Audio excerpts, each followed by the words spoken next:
Well, hello, minds. Um, it's Brian Jackson. As promised, I'm going to be doing the first of what I hope to be many readings of my novels. Today, we're going to be reading this novel, Lightwarriors. Hopefully, you can get a decent look at that on my webcam. So, this is not ideal, but it is what it is. Um, we're going to be reading the prologue and the first chapter today. And I will be trying to add about a chapter every couple of days, if not every day, and we'll see how that goes. Hopefully, you all enjoy it. If you do like my work, please consider subscribing to my channel, and also my books are available on Amazon as well as. If you want the ebook, it's on Amazon, and you can also get a paperback and hardback version of Lightwarriors on Amazon. And there's also hardback and paperback versions available on most other major book retailers. Um, you just have to take a look for it. Um, so, anyway, we'll get started. Light Warriors by Brian L. Jackson. Lacrimosa diacilla, qual resurgit ex favilla, judicandus homo reus, huic erge parce Deus, Pie Jesus Domine, dona es requiem.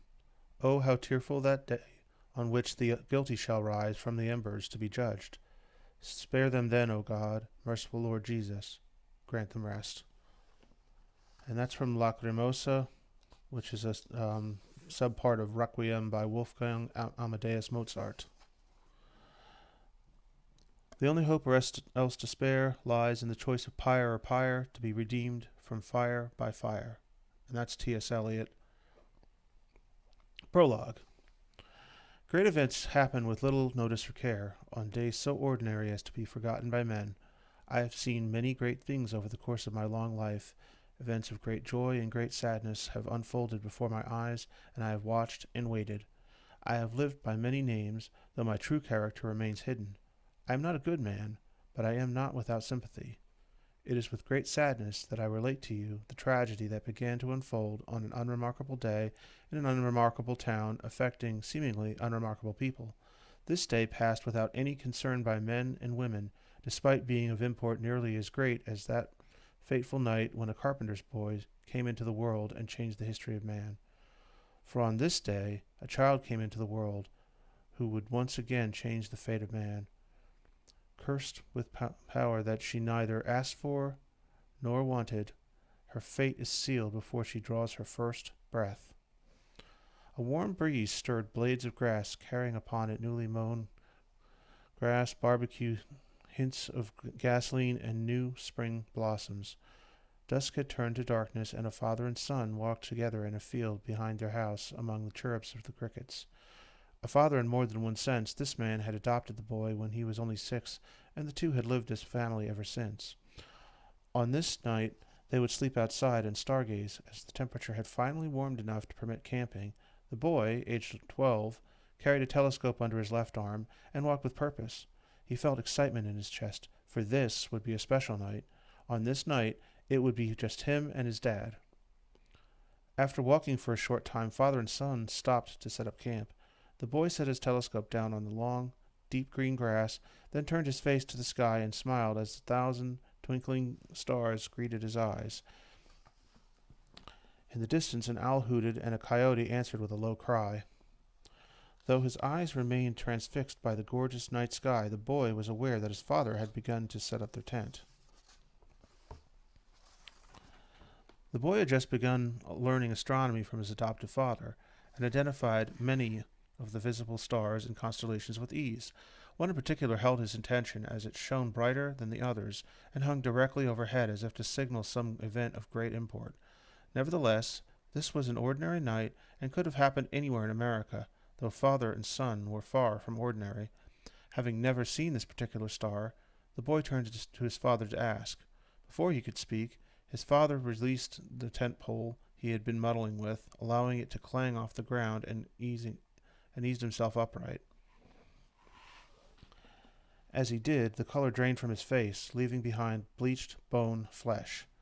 In that moment, the boy sensed fear from his father and became frightened himself, though he had no knowledge of what had so frightened his dad. He knew only that he felt something, a sense of cold desolation and warm comfort at the same time. His flesh crawling, the boy began to tremble as the first beads of oily sweat rose on his back and chest. The boy watched his father's eyes travel from his watch and back to the sky. Fear radiated from Dad in icy waves.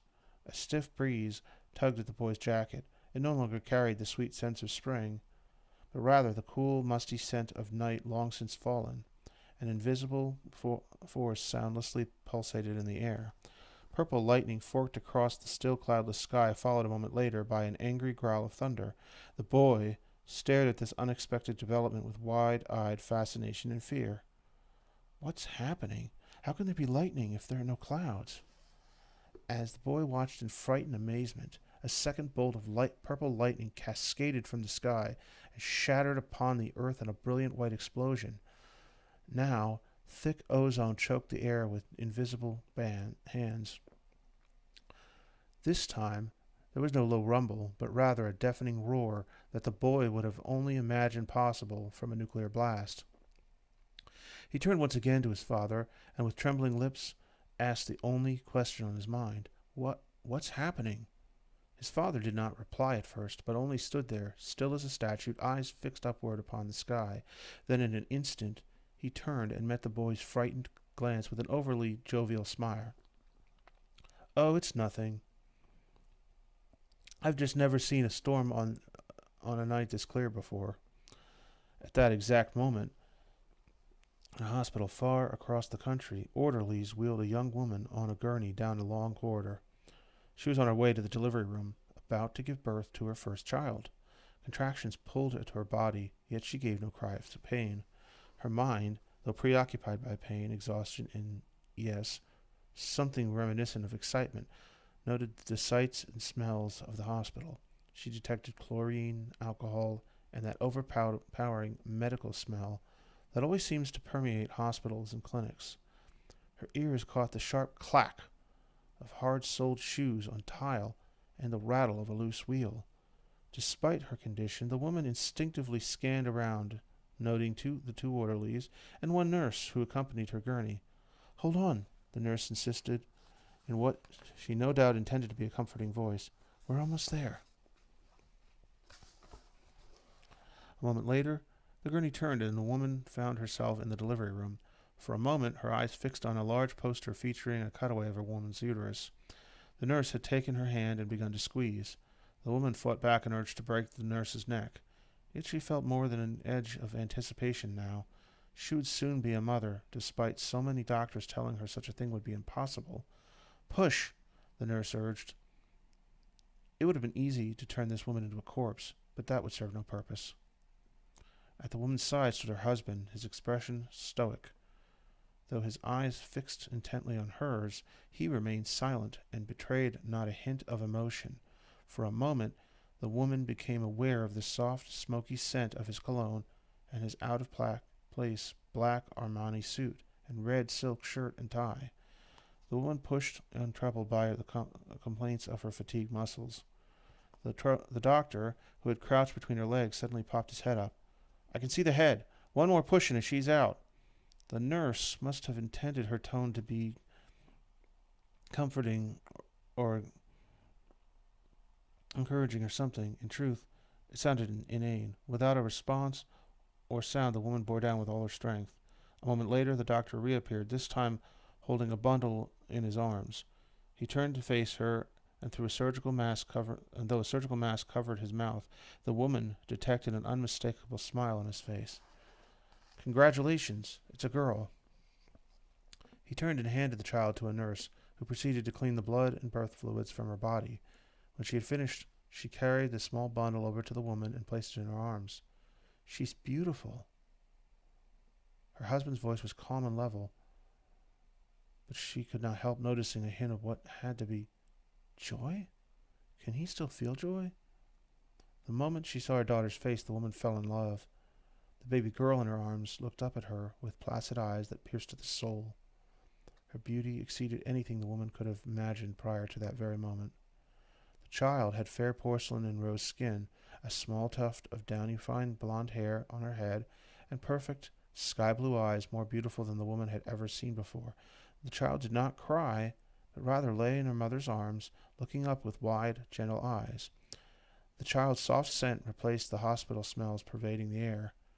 She felt the afterbirth coming, but paid little mind. Pain had never troubled her, and she had focused her attention on this tiny girl that should not have been. Intense joy flooded through her, though the woman didn't so much feel it as she was logically aware of it. She managed a thin smile. "Hello, little girl. I'm your mother." The woman's voice came out hushed, little more than a whisper. She turned to her husband, who she saw wore a thin hint of a smile. "She is beautiful. Do you want to hold her?" Without a word, he nodded and then took the child from her arms. "This is your father," the woman whispered to her daughter. As the new mother and father marveled over their baby daughter, the doctor pulled his watch from his wrist with a cry of pain. It struck the tiled floor with a cling before coming to rest at the floor of the steel counter along the right-hand wall. An unexplained, large, and very angry blister had cropped up on the back of his wrist. Second-degree burn? Huh? The watch body itself had become red hot, enough to burn its leather band. A small tendril of smoke curled from the joint between leather and gold, as a faint smell of burning meat filled the doctor's nostrils. Rather than being frightened, the doctor felt both intrigued and irritated at once. He crossed the room to find that the watch's second hand had frozen. The minute and hour hands had come to rest at exactly 11:57. A wrinkle of annoyance crossed his face. He had just had the damn thing fixed. Now he'd probably end up replacing it, as the heat would have almost certainly fried the watch's electronics. Still feeling aggravated, the doctor scribbled out the birth certificate, setting the time of birth at 11:57, exactly 3 minutes before midnight. Close fucking enough, goddamn watch. As he filled in the day's date, thunder exploded above, bringing the floor to life beneath his feet. A moment later, brilliant light flooded the delivery room for a brief instant, followed by a fountain of sparks and flame, and then choking smoke-filled darkness. The stench of ozone and burned rubber lay heavy on the air. Several dozen screams rang out from neighboring delivery rooms and the hallway, together with a number of loud crashes and bangs, followed by deathly silence. Chapter 1. The Chase. The clock radio buzzed at 6:30, awakening Jack McCloud from a deep sleep. His eyes flicked open, and he silently reached for the alarm, then sat up smoothly. It was Friday, July 23rd, and he was scheduled to travel to Eastern Europe, Romania, on one of his missions. That was what his handlers always called Jack's assignments, missions, giving them an almost military sound, as if he were being dispatched to bomb an airfield or capture a hill. In fact, Jack's missions had as little in common with regular military objectives as a mafioso has in common with a soldier. And Jack was no soldier. Not anymore. His official title was FBI Special Agent. Unofficially, he was referred to as an agent. In fact, he was a hitter, a highly prized and very expensive assassin. Jack's primary, although not exclusive employer, was the United States government. Jack slid to the edge of the bed and slowly stood up, his fine-tuned senses coming into rapid, sharp focus. Unconsciously, he swept the room for threats. Off to sleep the night before, save for the absence of his wife and the low light of early morning. For a moment he listened to the sound of silence and stretched out with his other sense, that sense that had grown from more than just years of experience with missions that could only be described as suicidal. On this particular morning, he detected no threat, and thus crossed the bedroom with soundless footfall. This too came by instinct and from more than his years of experience. As he crossed the room, his back crackled irritably. Not for the first time, Jack realized that his body was aging prematurely. He was only 45, but he already felt the beginnings of old age creeping up on him. His joints were stiffer than they had once been, and it took him longer to come around in the morning. There was no emotion attached to these thoughts, only cold logic. His wife Dana was more fortunate. She had remained in more or less the same physical shape she had been in when he married her 15 years ago, but then she was also 10 years younger than him. It's not just the age difference. I have used my body beyond its capabilities for far too long. This is the price to be paid. As he thought that, Jack strode into the bathroom to take a shower. He stopped in front of the mirror and looked himself over critically. He didn't look bad for a middle-aged man. He had a muscular, though not ripped frame, and his skin remained taut with few scars or blemishes. Only a couple of small wrinkles on his forehead and around his eyes, and a scattering of gray flecks in his black hair and the red stubble on his face betrayed his true age. He stared at himself coldly for a while, then took off his boxer shorts and stepped into the shower. When he emerged 20 minutes later, his stiffness had passed, and his body felt energized and ready for action. Before leaving the bedroom, Jack picked out a black sport jacket from the closet and slung it over one arm. Minutes later, he walked into the kitchen. A different man might have described his kitchen as a good room. The lighting here was always bright and warm. He might have called this room his favorite, if he had a favorite. Jack had many memories that originated in this room that could have been described as happy. The kitchen walls and cabinets were white with black trim, as were the formica countertops. A single long formica bar separated the cooking area from the rest of the kitchen. 3 bar stools stood along this. Behind them stood the kitchen table. Several large windows bathed the room in golden sunlight. The rich scent of fresh brewed coffee wafted in on the warm air. Jack's 6-year-old daughter Charlene, Charlie since she had been a baby, sat at the table, slurping up Cheerios. She looked up and smiled when he came in. "Good morning, Daddy." "Good morning, Charlie. How did you sleep?" "Good." For the first time that morning, he felt a touch of emotion. His daughter was one of the few people who could elicit such a reaction from him. From most of the rest of the world, he felt mere indifference. Still, he smiled more for her benefit than out of any true sense of happiness. He loved her, would have died for her if his death became necessary for preservation. "That's good," he answered in his best daddy voice. "Don't take too long eating your breakfast. We have a lot to do today." "Okay, Daddy." She looked up from her Cheerios. He looked down on her, feeling something like faint fatherly pride. The sensation was uncommon enough to be nearly alien. Charlie was one of his few pleasures in life. "When we're done running errands, I have a surprise for you," he spoke in his best daddy voice. To him, it sounded alien. She renewed her smile. "Really?" He smiled back. "Yes, really." "Oh, goody," Charlie replied joyously before returning to her Cheerios. Behind her, Dana offered a slight smile as she poured milk into a bowl of cereal. Dana was his other pleasure, and she too could stir emotion in him that he felt for precious few others. As Jack approached the table, Dana met his eyes, came around, and gave him a perfunctory hug before sitting down. Jack walked across the kitchen, poured himself a bowl of cereal, and sat down across from Charlie. She had by this time finished her cereal and was munching on a piece of toast. Jack watched her for a moment, feeling something like contentment. If there is such a thing as the American dream, this must be it. Jack smiled inwardly as he ate, forgetting for a few moments who and what he was. He and Dana both functioned as agents. Officially, the FBI employed Jack as a special agent in its counterterrorism branch. This assignment gave him cover to travel the world without much notice. Dana, on the other hand, had been with the Department of State as a translator since leaving the service. Unofficially, both Jack and Dana worked under a handler whom they knew only as Vic. Both Jack and Dana completed missions at the behest of Vic, and were well paid for doing so. Still, that money, though significant, was not free for spending, lest they attract the wrong sort of attention.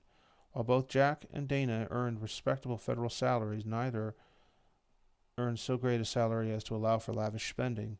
As a result, both had worked hard to get where they were. It took them 2 years to save enough money to put down on the house they lived in, and they still had to scrimp some months to make the mortgage payments. But things were working out. Together, Jack and Dana earned enough legal money to find a comfortable middle-class life. And Jack took faint pride in the knowledge that he had done right by his family. When breakfast was finished, Jack went upstairs to brush his teeth. 10 minutes after that, he and Charlie were in his 1990 Pontiac Sunbird on their way to Interstate 80. His neighbor Rob Stryker waved as they passed. Rob was the closest person to a friend in Jack's life, and Jack felt close to him, though there were no emotions behind that feeling, only intense loyalty. Jack had known Rob since his days in the service. Rob had been the only one of his friends to stand by him following the procedure. Rob and Dana. Better not to think about that now, though. Better to push the thought away before the guilt could come and distract him. He had the whole day planned out perfectly. They would go to the travel agency to pick up their airline tickets and hotel reservations, then to the Bank of America to withdraw $3,000 in cash. Jack had already wired approximately $20,000 to himself from his extra legal funds. Then he would take Charlie to her pediatrician for yellow fever, hepatitis A and B, and meningitis vaccinations. After she had finished, they would get lunch at whatever restaurant Charlie chose. Then they would head to Sugar Lake for an afternoon of swimming. He used to take Dana to Sugar Lake on dates. This would be Charlie's first time to the water park. Jack knew she would love it. Charlie enjoyed swimming more than anything. He put on a subtle smile as he thought of her splashing around in the town pool. She had only learned a year ago, and she was already a strong swimmer. Charlie's voice broke his train of thought. "Daddy, how long before we get done running errands?" Jack turned to her. "About 3 hours, hon." As he looked at his daughter, Jack felt a certain awareness of the precarious nature of their existence. There was no guilt in that awareness. Rather, cold knowledge of the danger they faced if certain facts ever came to light. Jack's ambition as a young man was to be career military, specifically Special Forces. He had entered the Army through the ROTC program at the University of Oklahoma. Following basic training, he applied to and was promptly rejected by the Rangers program. It was around this time that he met his future wife, Dana. It was also around this time that they participated in a secret program that would change their lives forever. The program director, Major Hurst, promised him the assignment of his choice if he agreed to participate, and further assured him that the program would easily give him the qualifications for any assignment he wanted. Hurst promised him there would be no serious risks. The procedure he would undergo had been vigorously tested, and none of the many participants that had gone before him had suffered any serious adverse effects. For his part, Jack didn't care. He saw only the career opportunities ahead of him, where this program would take him, the skills he would gain, the adventures he would have. He saw all of this and gleefully signed up. That was when he could still feel glee. They presented the procedure as harmless.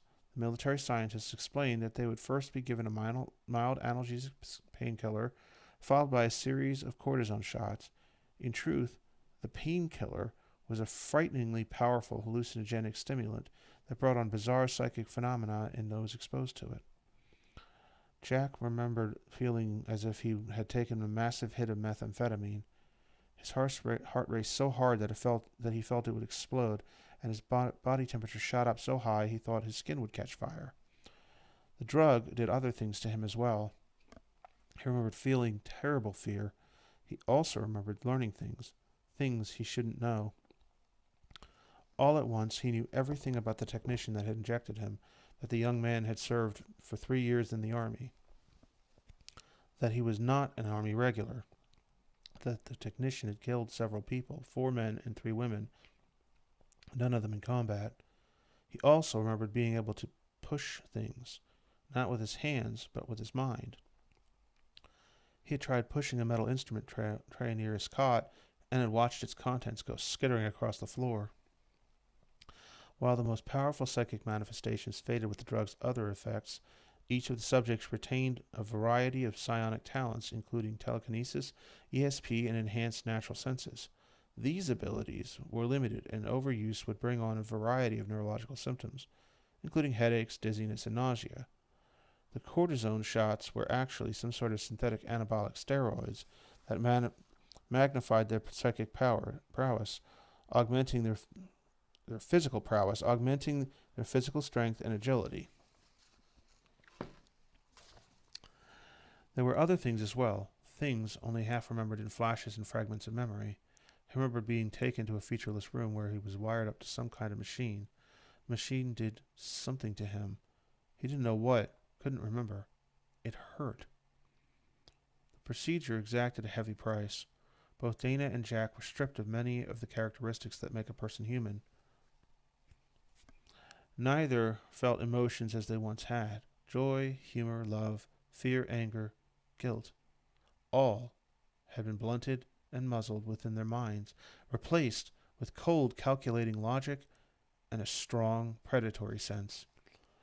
Both became capable of committing terrible acts without feeling a bit of remorse. Both became perfect killers. For some inexplicable reason, Jack and Dana had feelings for one another, despite feeling nothing but cold indifference towards the rest of the world. They fell in love and married. At some point, without actual discussion, the two decided to have a child. It was then that they discovered the cruelest side effect of the procedure. Jack and Dana both had suffered near sterility as a result of their participation, and were told that they could never have children. Charlie was a miracle. After years of failed attempts, Dana unexpectedly became pregnant, and Charlie was the result. Her birth had been quick and easy, no complications, no problems. Everything seemed to be going perfectly, but it was too good to be true. It was evident very soon after her birth that Charlie was not normal. 2 days after she came home from the hospital, Jack and Dana put away the crib forever after discovering that when they put Charlie to bed, her pillow would smolder. That night, it had gotten hot enough to blister her cheek. Jack found a tube of burn ointment, but she still cried most of the night. That first year had been dangerous and required constant vigilance. There were fires in the trash cans. Sometimes it would be the drapes. One time they were awakened by their daughter's screams and found that she had set her own clothes on fire and burned them almost completely off. It was fortunate indeed that they had found Charlie when they did, or she might have died. As it was, she suffered second-degree burns all over her body. It wasn't until she got older and Charlie began to gain a tentative hold on her power. But as she grew older, the power grew stronger, making Charlie's control tenuous at best. Last week, she had inadvertently started a fire in the garage after slamming her fingers in the car door. The power was called pyrokinesis. Jack had researched it as thoroughly as he could. Information on this so-called wild talent was almost non-existent. Jack was only able to learn that it was a very rare and dangerous psychic ability that was usually involuntary. Most of those who possessed this power were discovered only after they had burned themselves to death. The handful of cases involving living subjects generally centered around young girls approximately Charlie's age. It was theorized that the talent was somehow connected to a certain poorly understood and otherwise unused portions of the brain, but no one knew for sure. There were other things as well. When Charlie went in for aptitude testing before entering kindergarten, she scored off the charts. The child psychologist who had administered the test said that her IQ was higher than any current test could measure. He then added that Charlie was more alert and acutely aware of her environment than any child he had tested before. The young man recommended that right then that she be enrolled in a special school for gifted and talented children. Jack and Dana both rejected this suggestion. Neither of them wanted to separate Charlie from normal children. Jack also thought it unwise to draw too much attention to his daughter, and suspected that Dana had reached the same conclusion, though they never discussed the issue. It was for this reason that he had, from the earliest years, told her again and again that she should never, never use her power, that her power was a bad thing. This was for her protection only. In truth, Jack was proud of his daughter. As young as she was, Charlie was powerful, and she possessed remarkable intelligence. Her instincts were sharper than his. Charlie's pyrokinesis was a rare gift that was as much a part of her as her direct blue eyes and double-jointed thumbs. Logically, Jack knew Charlie was going to need help controlling her power. Nevertheless, He was resolute in his decision to keep his daughter's power a secret. He did not fear for her. He was incapable of feeling fear. Rather, he understood with perfect clarity the consequences of revealing her power to an outsider. His daughter would be institutionalized. She would grow up being studied like a rare specimen in a petri dish. The military would certainly become involved, and they would no doubt sweep her up and make her disappear. They would pick her apart, experiment on her, scoop out her soul, and finally weaponize her. Jack wanted Charlie to have a normal life, and thus ensured that her power was kept secret. Though he recognized the danger his decisions had wrought, Jack felt no guilt, could feel no guilt. Jack reflected on his decisions with cold logic. He participated in the program because he was promised the opportunity to join the Rangers program, the opportunity to advance his career. He was also paid a significant amount for his cooperation, but the money was unimportant to him. It was ambition that made him agree. Dana's motivation, on the other hand, had been money. She had faced eviction from her home and participated in the program to pay off back rent. For their part, the military kept up their end of the bargain, after a fashion. Jack and Dana were each paid $10,000 for their participation, and Jack did go to Army Ranger School. Then he received an honorable discharge for medical reasons. He was given his position with the Bureau, and he met his handler, Vic. He became an asset. Yes, he had gotten everything he wanted, and his daughter's future was irrevocably changed. The year Charlie was born, Jack was assigned to the FBI field office in Taylor, Illinois, on the pretense of investigating a white supremacist group suspected of domestic terrorism right next to his old buddy, Rob Stryker. He had his suspicions about the real reason for the assignment, but it didn't matter. They were safe as long as they kept Charlie's talents a secret. As he continued on the highway, Jack felt some pleasure. Today, he would show his daughter a good time, and tomorrow he would take his family to Romania with him. Everything was coming together perfectly. As Rob would have said, he had done his duty as a man. After completing his errands, Jack took Charlie out to Friendly's for lunch. Then they got back on Interstate 80 for another 20 minutes before getting off at exit 190. As soon as she learned where they were going, Charlie's eyes lit up with excitement. Her excitement grew as they stood in line for admission and then went to the locker room to put on their bathing suits. They stayed at Sugar Lake until closing time, swimming and riding the water slides again and again. The day was perfect, like a mission flawlessly executed. Jack only regretted not convincing Dana to join them. He had asked her the night before, and she had declined, saying that she wasn't feeling very well. She had been suffering with migraines the last couple of days. After leaving the park, Jack and Charlie got dinner at a small diner nearby. It was then that everything changed. Jack had taken the first bite of his hamburger when his stomach lurched and his flesh went cold. It was a feeling he knew well. Sharp, stabbing pain exploded from his bottom jaw as if someone had drilled into his teeth without any Novocaine. Charlie was watching him. All pleasure had drained from her face, replaced by frightened bewilderment. In her eyes, Jack saw that Charlie felt it as well. "Finish your food, Charlie, so we can get on the road." She sat motionless for a moment. Then she picked up her hamburger and took several quick bites before setting it down and scooting towards the open end of the booth.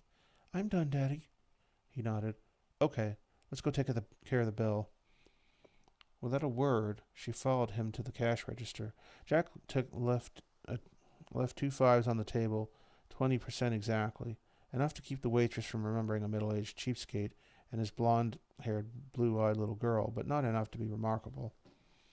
As he drove down the highway, Jack's mind now analyzed the premonition he experienced with rapid efficiency. Something has happened. Is Dana hurt? Did someone hurt Dana? He took his iPhone from his pocket and dialed her cell. The cell rang through to voicemail, unanswered. Should I be concerned? She said she was not feeling well. She could be sleeping, might not have heard the phone ring, or maybe it was on silent. There was no answer, but he already knew. Something terrible had happened. Jack glanced at his watch. It was 7:30 in the evening.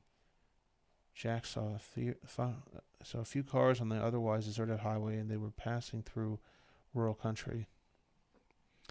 No risk of encountering a local cop. Very unlikely I'll see any sheriff's deputies or state troopers out here either. I can go a little faster, and I need to get home fast. Something has happened. Jack leaned on the gas a little harder.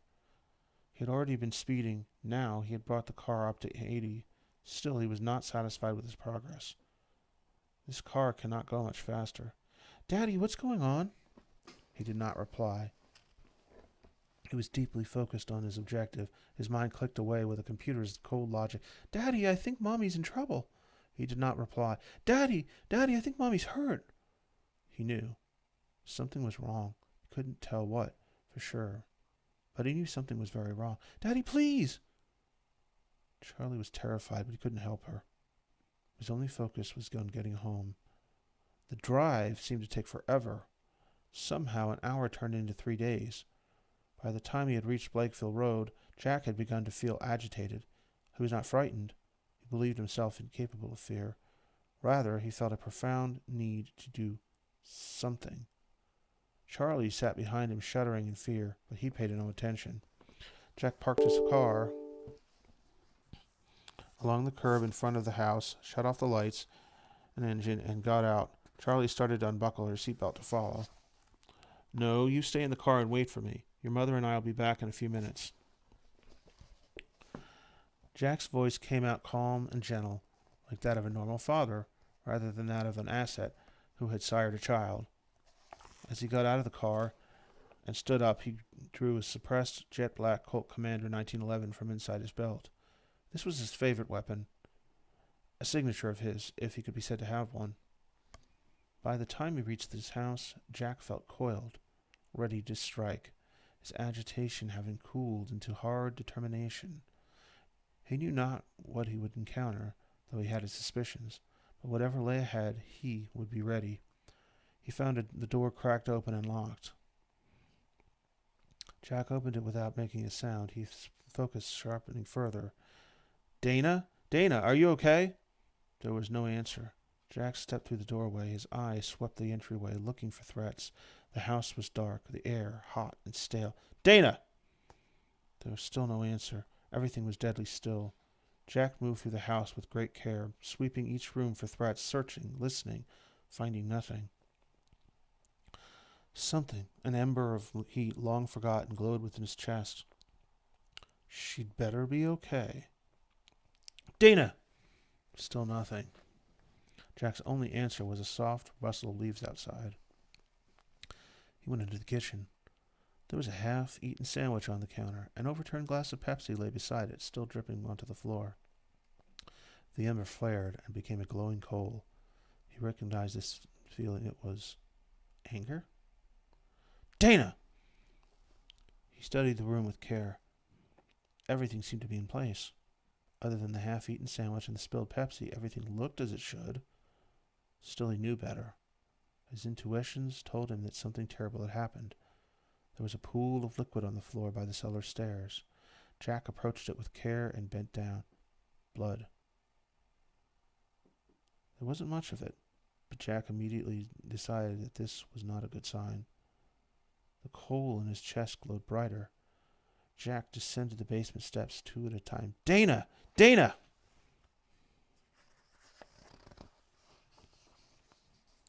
There was still no answer. He was standing in the family room now.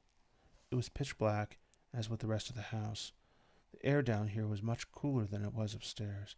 No, it wasn't cool. It was cold and very still, like a tomb. Jack reached out with his right hand and flipped the light switch with care. The overhead incandescent lights flicked on to reveal a cluster-fucked murder scene. There was a huge pool of blood in the center of the carpet. A single nickel 45 ACP shell casing lay at its center. A nickel plate Colt Commander 1911, also belonging to Jack, lay on the floor nearby. In one precise movement, he took it up and slipped it into his jacket pocket. Somebody died in here.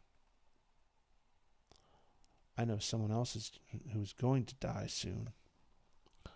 Jack scanned his surroundings. The room was in shambles. The couch and 2 chairs had been overturned, along with one of the bookcases. The other lay in pieces on the floor. Books were scattered everywhere. There had been a struggle. Someone was shot. Jack reasoned that it had to have been Dana, though he had not yet found her body. I'll kill whoever touched her. Flames licked across the hot coal in his chest. Jack felt his heart rate increase slightly. All at once Jack turned and sprinted up the stairs. He had searched the ground floor and found nothing, so he ran up to the second floor. Dana was in their bedroom, lying on the bed in a small pool of blood. There was a fist-sized chunk missing from her forehead. She'd been executed. The coal erupted into flame. Hot blood coursed through his body. Jack knelt beside the bed and ran his fingers through her blood-matted hair. She was dead and gone forever. It was still hard for him to grasp. She had been alive that morning. She had hugged him, planted a delicate kiss on his cheek, offered a slight smile. Jack brushed the hair from her face and closed her eyes with a gentle touch. I'm sorry. I was not here, Dana, but not as sorry as the person who killed you will be when I find him. He looked down at her. Dana's hair was disheveled and matted with blood. Her skin was pale with tinges of blue, and her face was bruised and cut. Jack's eyes trailed down her face to her mouth. Blood trickled out of both corners. Her lips were slightly parted, revealing more blood. Jack gently pulled her mouth open and found that 4 of her incisors had been torn from their sockets. Butchers! She'd put up a fight, and they tortured her. His mind fixed on what had he already known. There were a number of possible scenarios that could have led to his wife's death. He had already made enemies over the years. Any one of them could have found him and done this. It could have been a random break-in for all he knew, but he knew better. His instincts told him all he needed to know. The people he had been doing his missions for, his handler, they had come for him, or more likely his daughter. If they wanted him, they would have taken him. The same for his wife. No, this was connected to the program. They must have been watching for some time, observing unnoticed from a distance. They had probably assigned him to the Taylor field office so that they could keep a close eye on his family. His purchase of 3 airline tickets to Romania had most likely convinced them that he was about to take his family and run. So they came and killed Dana while Charlie and I were gone, probably pulled out her teeth to get her to tell them where to find us. A soft, implacable voice spoke up in his mind. Charlie. Cold understanding flooded through him. Oh, fuck, Charlie! In all his anger over Dana's death, he had forgotten about her. Shit, Charlie's still sitting out there in the car. Jack shot up. In the same instant, several men in black suits appeared with weapons drawn. Hold it right there, Mr. McLeod.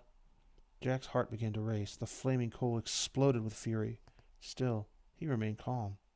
Black, cold rage flooded through his body. You killed Dana. As he spoke, Jack thrust out at them with his mind. A great invisible hand leveled the 5 men. In the same instant, 2 flaming spikes slammed into his skull. Jack swayed on his feet for a moment before catching his balance. The men were already getting up by this time. Jack drew the nickel plate 1911 from his pocket and in the same smooth movement shot 1 man in the forehead and a second through his left eye socket. He turned to a 3rd man and was about to fire when he remembered. Charlie. Instead, Jack bolted through the survivors, who attempted to block his path, jamming their guns with his mind as he passed. This set off a fresh wave of stabbing pain severe enough to cause him to teeter at the edge of the stairs. Jack's anger mixed with another cold sensation he recognized as being close to fear, if he could fear. What if Charlie's gone? What do I do? He would kill them, make them suffer, if they touched his daughter. It seemed to take forever for him to reach the car. To his relief, Charlie was still sitting where he had left her, looking pale-faced and frightened. Daddy, where's Mommy? He couldn't deal with this right now. He had to get them out of there before the men inside caught up with him. Buckle your seatbelt, Charlie. She did as he asked, then immediately grabbed him when he got in the car. Once inside, Jack threw the car into gear and gunned the gas. As he sped away, Jack knew this would be the last time he would ever see his house on Blakefield Road. There was a car following him, a silver Crown Victoria. Fresh anger erupted within him. The logical part of him understood that he had to get his daughter to safety. There would be time for retaliation later, but for now, she was the priority. Have to get Charlie to safety so they cannot harm her. Except that wasn't what they wanted. They wanted Charlie alive. He was expendable, but they wanted her alive.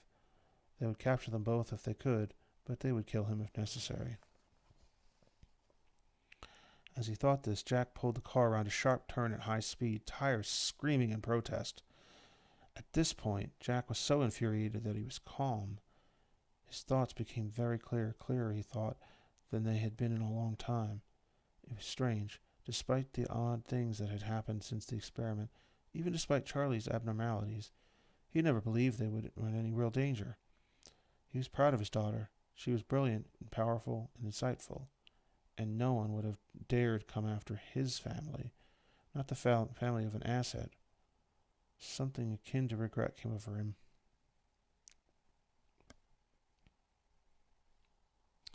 No one is untouchable. You, if anyone, should know that no one is untouchable. And there is no such thing as a secret. They always get out in the end. Oh, but the people who did this. Jack leaned harder on the gas, bringing the car up to 70. They were on Harrison Boulevard now. Jack weaved his way through traffic, desperate to lose the silver Ford. The car matched his every move without fail. The people who did this will die, every one of them. They were nearing the highway now, and Jack's headache was getting worse. His vision doubled, then tripled. Tears welled up in his eyes, though he was not crying. His stomach churned with nausea. It became very difficult just to keep the car going straight. He would not be able to drive much longer. The interstate entrance was straight ahead on the right. Jack floored the accelerator, bringing the car up to 90. The silver Ford followed suit. At the last second, he yanked the wheel to the right, nearly sending the car into a spin. It was fortunate that it was late, or he would have crashed doing this maneuver.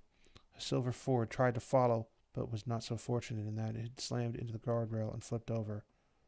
They were safe for now. Jack turned to Charlie. Look at the road signs and tell me what the next exit is. Okay, Daddy. She was still visibly frightened and confused. The next exit was Falstaff. Jack found a Days Inn a mile off the interstate. He had Charlie sit in the car while he checked them in. Jack paid cash. It was fortunate that he had made a withdrawal from the bank for his Romania trip that morning.